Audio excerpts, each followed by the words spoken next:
We physicists have often wondered, are there signs of intelligent life in the galaxy? And if so, how advanced might they be? So we categorize these alien civilizations on the basis of energy consumption. Type 1 would be planetary.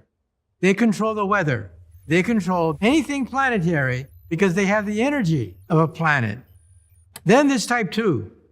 A type 2 civilization has exhausted the power of their planet, and they use the sun. They basically take the energy from their sun to power their machines. Sort of like the Federation of Planets in Star Trek. Then there's type 3, galactic. They roam the galactic space lanes. They play with black holes, sort of like the Empire of Empire Strikes Back. That would be a type 3 civilization.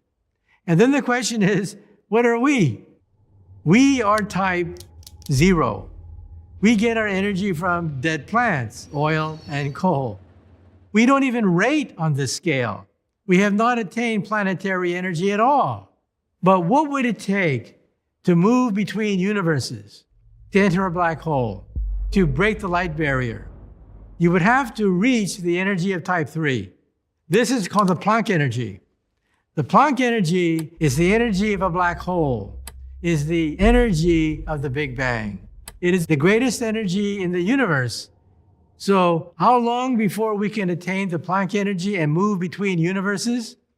Well, a modest calculation shows that you would have to be about 100,000 years more advanced than us. Sorry about that.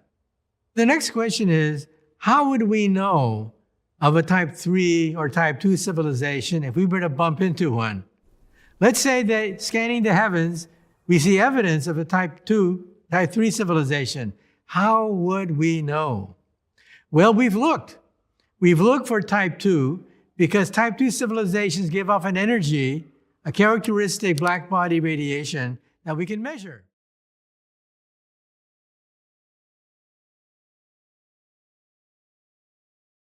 So far, we find none. Now, that doesn't mean that there aren't these civilizations out there. It just means that our devices are so primitive that we have not yet been able to conclusively show that they exist. But if they can go faster than the speed of light, then it's possible they may have the energy of a wormhole. And at that point, they would be type 3. They would have the Planck energy to create universes or to move between universes.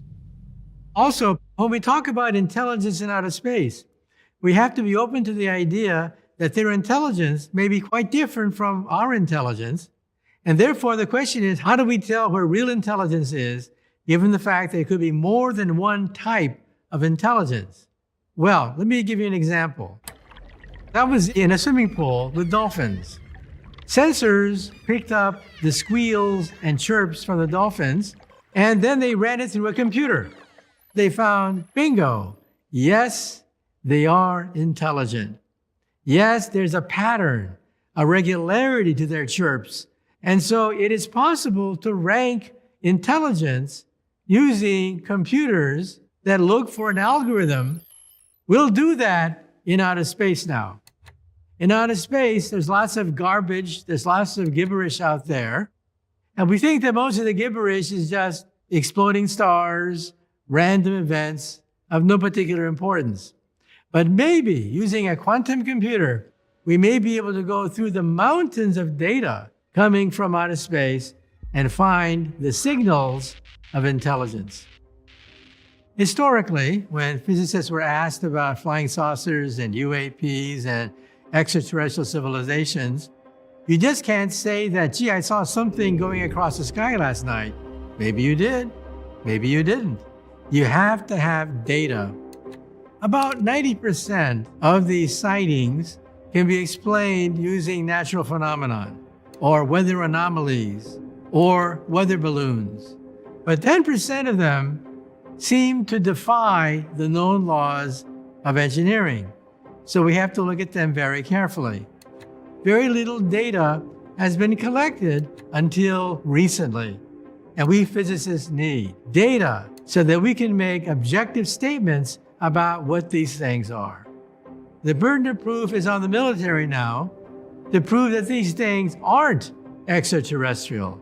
And that's a sea change. We now realize that these objects can travel up to Mach 20 times the speed of sound. And they can even fly underwater, believe it or not, underwater, in the air, into outer space. And they zigzag. When you calculate the centrifugal force inside the rocket ship, you realize that any living thing would be crushed by the zigzagging of these objects, whatever they are. So in other words, we're talking about a new law of engineering beyond anything that we can muster here on the planet Earth. So is it an optical illusion or is it extraterrestrial? We don't know until we analyze the data. Now we have the data, and now we have physicists looking frame by frame and perhaps coming up with a conclusion as to where these objects come from.